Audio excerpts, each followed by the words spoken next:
Ang incorruptibility ay tinuturing na isang kahangahangang iwaga sa loob ng tradisyong Katoliko at Orthodox na Kristiyano. Tumutukoy ito sa himalang pangangalaga sa katawan na hindi naagnas o nabubulok matapos ang kamatayan. Hindi ito katulad ng karaniwang mummification o artificial na pagpreserba.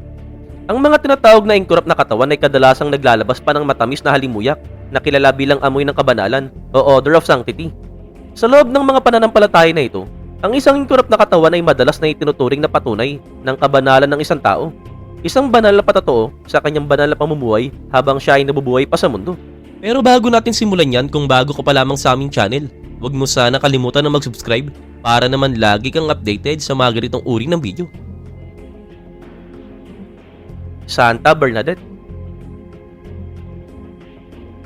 Si Santa Bernadette na ipinanganak bilang Bernadette Soubirous noong 1844 sa Lourdes, France, ay kilala sa isang buhay na puno ng malalim na pananampalataya, kasimplihan at pambihirang mga pangitain.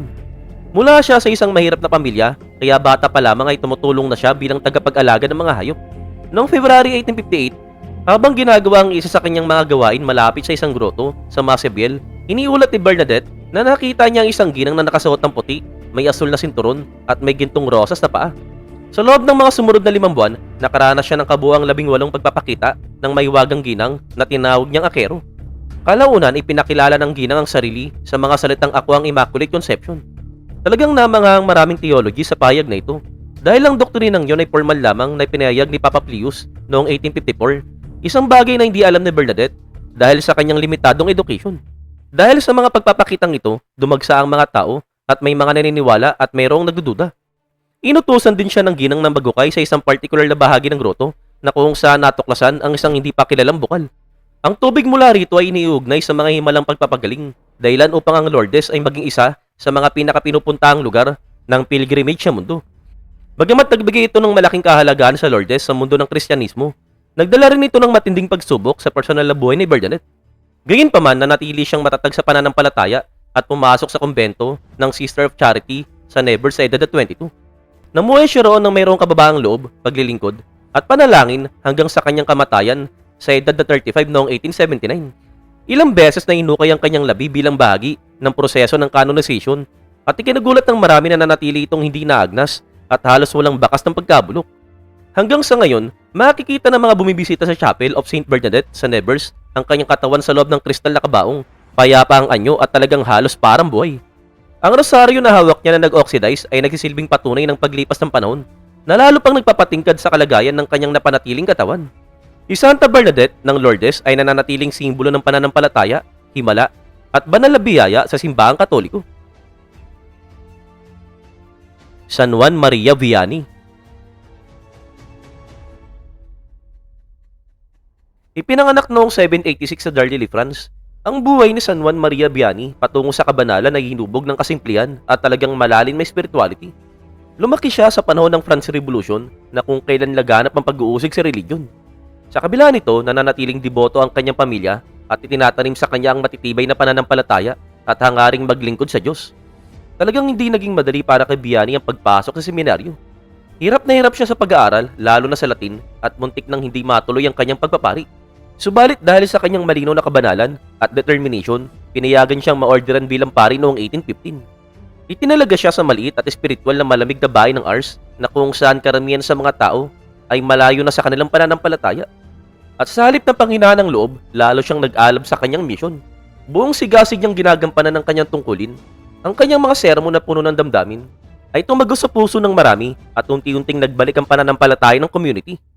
Hindi lamang siya nangangaral, madalas siyang gumugol ng 12 hanggang 16 na oras sa kumpisalan, gabay ang mga kaluluwa pabalik sa Diyos. Siya ay naging kilala rin sa mga himala at hula, kaya lalo pang dumami ang mga dumadalo sa Ars. Pagsapit ng 1855, halos 20,000 peregrino ang dumarayo roon bawat taon upang makita ang mapagkumbabang pari. Si Vianney ay talagang kilala rin sa matinding sakripisyo sa kanyang sarili. Madalas siyang pagkaitan ng pagkain at tulog, nabubuhay sa pinakuloang patatas at ilang oras lamang ang pahinga bawat gabi. Para sa kanya, ang mga sakripisyong ito ay paraan upang mapalapit sa Diyos at may panalangin ng kanyang mga nasasakupan. Pumanaw siya noong 1859 na nag-iwan ng napakalaking pamana ng spirituality ng pagbabagong buhay. Kinilala ng simbahang Katoliko ang kanyang natatanging buhay at pinagpala siya noong 1905 at ginawang santo noong 1925 at siya ay dineklarang patron ng mga paring parokya. Pagdating sa kalagayan ng kanyang katawan matapos ang kamatayan, si Vianney tulad ng iba pang santo ay nagpakita ng isang kakaibang tanda. Ang kanyang katawan ay nananatiling hindi naagnas, lumalaban sa likas sa proseso ng pagkabulok. Nakasilid sa isang salaming relic sa Basilika ng Ars, si Vianney ay tila payapa na parang natutulog lamang. Para sa mga libo-libong bumibisita sa Ars, ang kanyang katawan ay nagsisilbing patunay ng kanyang kabanalan at ang banal na hiwaga ng pananampalataya. Sa pamamagitan ng San Juan Maria Vianney, patuloy na ipinagdiriwang ng simbahan ng kapangyarihang magbago ng buhay na dulot ng matatag na pananampalataya at devotion. Santa Teresa Margarita. Ipinanganak bilang Ana Maria Redi noong 1747 sa Arezzo, Italy. Si Santa Teresa Margarita ay nagmula sa isang marangal na pamilya. Gayunpaman, ang karangyaan ng pagiging maharlika ay natatabunan ng kanyang malalim na spirituality na pagkahilig. Mula pagkabata, kapansin-pansin na ang kanyang mapagnilay na disposisyon, madalas siyang nakalubog sa pagninilay at tahimik na paghanap sa kahulugan ng Diyos. Bata pa lamang siya ay mahilig na siyang magsalita ng mag-isa na para bang sinusubukang maunawaan ng banal na presensya. Sa loob ng kumbento, buong sigla niyang niyakap ang pamumuhay ng orden ng mga Carmelite. Isinabuhay niya ang kanyang diwa, lalo na ang kanyang panuntunang magdusa at manahimik. Higit pa sa pagiging disipulo, siya mismo ay naging buhay na halimbawa ng spirituality ng pamumuhay. Ang kanyang malalim na devotion sa Sagradong Puso ni Jesus ang naging sentro ng kanyang araw-araw na buhay, at ang kanyang paggalang sa Birhen ng Carmel ay hindi natitinag. Para sa kanya, ang Sagradong Puso ay sumisimbolo ng walang hanggang banal na pag-ibig, habang ang Birhen ng Carmel ay larawan ng mapagkanilang biyaya at proteksyon. Madalas siyang pumasok sa malalim na ecstasis o trance na bagamat patunay ng kanyang malapit na ugnayan sa Diyos ay nakakaapekto rin sa kanyang kalusugan. Unti-unting nanghina ang kanyang katawan, subalit nananatiling matatag ang kanyang espiritu. Umanaw si Teresa Margarita sa murang edad na 22 na nag-iwan ng isang pamana ng taimtim na devotion at kabanalan. Ang proseso ng kanyang canonization ay nagbigay liwanag sa kanyang kabanalan at siya ay kalaunang ipinahayag na mapalad. Noong 1929, siya ay pinayag na mapalad at noong 1934 ay ganap na kinanonize bilang santo. Nanghukahay ng kanyang katawan bilang bahagi ng proseso ng canonization na atuklasan na ito ay hindi naagnas. Sa kasalukuyan, ang kanyang napanatiling katawan ay nakahimlay sa loob ng isang salaming kabaong. Para sa mga tumitingin, tila siya ay isang payapang natutulog habang hawak ang isang cross, simbolo ng kanyang matibay na pananampalataya. Para sa marami, si Santa Teresa Margarita ay nananatiling ilaw ng banal na pag-ibig at hindi matitinag na devotion. Ang kanyang hindi nabubulok na katawan, nakabaligtaran ng kanyang maikling buhay sa mundo, ay nagsasalita tungkol sa mga hiwaga ng pananampalataya at sa gantimpala ng tunay na devotion. San Vicente de Paul. Sa kasaysayan ng simbahang Katoliko, talagang ilan lamang ang kasing dingding ni San Vicente de Paul, isang tao na ang buhay ay ganap na inialay sa kawanggawa at paglilingkod. Ipinanganak noong 1581 sa Puy, France. Ang kanyang kabanalan ay hindi nagbigay ng anumang palatandaan sa napakalaking pamana na kanyang iiwan. Matapos makumpleto ang kanyang pag-aaral sa theology, naorderan siya ng Paris sa edad na 19 na nagsimula ng isang pambihirang espiritual na paglalakbay.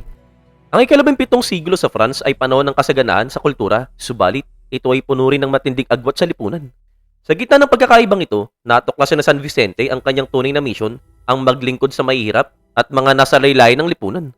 Nakita niya ang napakalalim na puwang sa pagitan ng mayayaman at mga naghihirap, kaya nagsimula siya ng iba't ibang gawaing kawanggawa na naging pamantayan ng organisadong pagtulong. Noong 1625, itinatag niya ang Congregation of the Mission na kilala rin bilang Bicentennial o Lazaris. Layunin ng congregation na ito na ipalaganap ang ebanghelyo sa mga kanayunan at sanayin ng mga pari upang kahit ang mga pinakamalayong layon ay magkaroon ng espiritual na gabay. Subalit hindi lamang espiritual na pangangailangan ng kanyang tinugunan. Nakita rin niya ang matinding paghihirap ng mga mahirap, lalo na ang mga biktima ng digmaan, kaya gumawa siya ng konkretong hakbang upang maigsan ng kanilang mga pagdurusa. Hindi rin nalimitahan sa France ang kanyang kabutihang loob. Sa pananaw na lampas sa hangganan ng bansa, nag-organize siya ng mga mission hanggang sa malalayong lugar tulad ng Madagascar, patunay ng kanyang pandaigdigang pagtugon sa panawagan ng ebanghelyo. Ang isa sa kanyang mga pinakatumatak na ambag ay ang pagtatatag ng Daughters of Charity noong 1633 kasama si Santa Luis de Marillac. Ang sama na ito na binubuo pangunahin ng mga kababaihang mula sa karaniwang pamilya ay naging revolusyonaryo sa kanilang panahon. Sa halip na manatiling nakakulong sa kumbento, aktibo silang lumalabas sa community upang direktang mag-alaga sa mga may sakit at mahirap. Sila ang naging mga naunang huwaran ng modern na pag-aalaga o nursing at nagtakda ng halimbawa ng konkretong pagmamahal sa kapwa. Para sa marami pang reliyosong congregation, ang kanyang huling himlayan sa Paris ay naging lugar ng malalim na paggalang. Nanghukayin ng kanyang katawan mahigit isang siglo matapos ang kanyang kamatayan. Natuklasan na hindi ito naagnas, lumalaban sa likas sa proseso ng pagkabulok. Sa kasalukuyan, ang napanatiling katawan ni San Vicente de Paul ay makikita sa loob ng salaming kabaong sa kapilya ng Mother House ng Daughters of Charity sa Paris. Ang kanyang inkurap na katawan ay nananatiling makapangyarihang simbolo ng walang pag-iimbot na paglilingkod at matatag na pananampalataya. San Silvan. Sa napakaraming santo na iginagalang sa simbahang Katoliko, si San Silvan ay isang misteryosong personality na nababalot ng hiwaga ng kasaysayan. Habang ang karamihan sa mga santo ay may detalyadong tala ng kanilang buhay at mga himala, ang paggalang kay Silvan ay nagmumula sa kakaunting information tungkol sa kanya at sa pambihirang kalagayan ng kanyang mga labi. Ipinapahiwatig ng ilang natitirang record na nabuhay siya noong unang panahon ng Kristyanismo, isang panahong puno ng mga pag-uusig. Noon ang pagiging Kristiyano ay nangangailangan ng matinding tapang dahil maaari itong magdulot ng paghamak, pag-iwas ng lipunan o maging kamatayan. Sa kabila nito, pinili ni Silvan na sundin ang mga aral ni Kristo, isang desisyong nauwi sa kanyang pagiging martir. At bagamat hindi malinaw ang eksaktong detalye ng kanyang kamatayan, pinaniniwala ang inialay niya ang kanyang buhay dahil sa kanyang matibay na pananampalataya. Kahit kakaunti lamang ang record tungkol sa kanyang buhay, ang kanyang mga labi ang siyang nagbigay ng malaking pansin sa kanya matapos ang kamatayan. Sa isang kakaibang paglabag sa natural na proseso ng pagkabulok, nananatiling hindi naagnas ang kanyang katawan sa loob ng mahigit 1,600 years, isa sa mga pinakakilalang halimbawa ng incorruptibility sa simbahan. Nakalagay ang kanyang katawan sa isang salaming relic at nakasuot ang pulang tunik na karaniwang kasuotan ng mga martir. Ang tanawin ay nakakapukaw, hindi siya mukhang sinuunang labi kundi parang isang tahimik na saksi na nagyelo sa paglipas ng panahon na nagdurugtong sa sinuunang Kristyanismo at sa kasalukuyan. Talagang hindi matatawaran ng kahalagahan ng kanyang inkorap na katawan. Sa panahon kung kailan nasa panganib ang mismong pag-iral ng Kristyanismo, ang mga martir tulad ni Silvan ay nagsisilbing ilaw ng pag-asa at lakas ng loob para sa mga mananampalataya. Para sa marami, ang kanyang hindi naagnas sa katawan ay patunay ng kanyang kabanalan at ng katotohanan ng kanyang sakripisyo. Sa kasalukuyan, dinarayo ang kanyang himlayan ng mga deboto at maging mga mausisa. Para sa mga naniniwala, ito ay isang konkretong ugnayan sa sinuunang simbahan at tahimik na patunay ng mga sakripisyong ginawa para sa pananampalataya. Para naman sa mga nagdududa at mga historiador, ito ay isang palaisipan na humahamon sa ating mga pag-unawa sa biology at sa paglipas ng panahon. Sa malawak na kasaysayan ng Kristyanismo, maaring tila maliit na bahagi lamang si San Silvan kumpara sa mas kilalang mga santo. Subalit ang kanyang napanatiling katawan at ang hiwagang bumabalot dito ay patuloy na nagbibigay ng paghanga at paggalang sa paglipas ng mga siglo. Santa Veronica Giuliani. Sa makulay na kasaysayan ng mga santong Kristiyano, si Santa Veronica Giuliani ay nag-iwan ng kwento na pinagsama ang hindi matitinag na kabanalan at malalalim na mystical na karanasan. Ipinanganak bilang Ursula Giuliani noong 1660 sa Mercatello, Italy. Maaga pa lamang ay malino na ang kanyang natatanging debosyon. Bagamat minsan ay may pagiging makulit na karaniwan sa mga bata, unti-unting nahubog ang kanyang buhay tungo sa mas malalim na spirituality at pagnanais na pumasok sa buhay monga. Bilang tugon sa kanyang nararamdamang banal na tawag, pumasok siya sa Capuchin Poor classes sa Città di Castello at buong sigasig na niyakap ang buhay ng isang madre. Sa tahimik at hiwalay ng mundo ng kumbento, kinuha niya ang pangalang Veronica at sinimulan ng isang espiritual na paglalakbay na puno ng parehong banal na ekstasis at matinding paghihirap. Dahil sa kanyang mga debosyon na kadalasang umahantong sa mga ecstasy at pangitain, nakilala siya bilang isang mistiko na mayroong natatanging reputation sa loob ng kanyang nakasarang mundo. Sentro ng kanyang mga mystical na karanasan ang mga pagpapayag tungkol sa pasyon ng Kristo. Ikinuwento niya ang mga malinaw na pangitain ng mga pagdurusa ni Jesus at hindi lamang ito nanatili sa spiritual lantas. Nagkaroon ito ng pisikal na anyo sa kanyang katawan, lalo na sa pamamagitan ng stigmata, ang mga pinsala na kahawig na natamo ni Kristo sa pagpapako sa krus. Ang mga pambihirang pangyayaring ito kasama ang kanyang malalim na spiritual na kaalaman ay umani ng pansin. May mga sumusuporta at mayroong ding nagdududa. Sumailalim siya sa masusing pagsusuri ng mga authority ng simbahan at kalaunan ay kinilala ang katapatan ng kanyang kabanalan at ang pagiging tunay ng kanyang mga karanasan. Ipinahayag siyang mapalad noong 1804 at kinanonize bilang santo noong 1839. Ang kanyang buhay at mga himalang naiugnay sa kanya matapos ang kanyang kamatayan ay nagpatunay ng natatanging biyaya ng Diyos sa kanya. Sa kasalukuyan, ang kanyang hindi naagnas sa katawan ay makikita sa monasteryo ng Città di Castello, isang tahimik na patunay ng kanyang kabanalan. Sa hanay ng mga Kristiyanong mistiko, ang kwento ng Santa Veronica Giuliani ay namumukod-tangi hindi lamang dahil sa tindi ng kanyang espiritual na karanasan, kundi pati sa physical manifestation nito, isang paalala sa mga mananampalataya ng malalim na hiwaga ng pananampalataya. at ng ugnayan ng katawan at espiritu. Santa Sita. Sa puso ng Tuscany, ang lungsod ng Lucca ay nagbibigay sa isang santa na ang pamana ay nakaagulat sa kasimplihan, devotion, at mga himalang kwento. Ipinanganak si Santa Sita noong 1218 sa Monte sa isang mahirap subalit makadiyos na pamilya. Hindi siya nabuhay sa karangyaan o sa malalaking gawaing theological. Ang kanyang kabanalan ay umusbong sa taos-pusong kabutihan at pananampalataya sa araw-araw na buhay. Sa edad na 12, pumasok siya bilang isang katulong sa pamilyang Fatinelli sa Lucca at sa loob ng halos 50 taon ay masipag siyang naglingkod bilang domestic servant. Subalit hindi lamang ang sipag sa trabaho ang nagpatingkad sa kanya. Ang tunay na namukod-tangi kay Sita ay ang kakayahan niyang gawing banal na gawain ng bawat simpleng tungkulin. Para sa kanya, ang paglilingkod ay hindi lamang trabaho kundi isang anyo ng devotion sa Diyos. Madalas niyang sabihin na dalawang amo ang kanyang pinaglilingkuran, ang pamilyang Fatinelli at ang Diyos. Bagamat puno ng gawaing bahay ang kanyang araw, inilalaan naman niya ang gabi at anumang libreng sandali sa panalangin at kawang gawa. Naging kilala si Lucca dahil sa kanyang kabutiang loob. Madalas niyang ibigay ang sarili niyang pagkain at damit sa mas nangangailangan. Nagtitiwala na ang Diyos ang bahala sa kanya. Sa isang kilalang kwento, lihim siyang kumuha ng tinapay mula sa bahay ng kanyang amo upang ipamigay sa mga mahihirap. Subalit nang siya ay tanungin, himalang naging mga rosa sa mga tinapay. Hindi nagtapos ang kanyang kwento sa kanyang kamatayan. Nang hukayin ng kanyang katawan makalipas ang maraming siglo, natuklasan na ito ay kakaibang napanatili, hindi ganap na inkurap subalit mummified. Para sa marami, ito ay patunay ng kanyang kadalisayan at kabanalan. Sa kasalukuyan, makikita ang kanyang mga labi sa Basilica di San Fredriano sa Lucca, nakahimlay sa isang salaming relic bilang simbolo ng debosyon at pag-ibig. Ang buhay ni Santa Sita ay paalala na ang kabanalan ay hindi lamang para sa mga theologists, obispo o martir. Sa pamamagitan ng simpleng kabutihan, sipag at kawang gawa, kahit ang isang hamak na katulong ay maaaring mag-iwan ng hindi mabuburang baka sa kasaysayan. San Juan Bosco.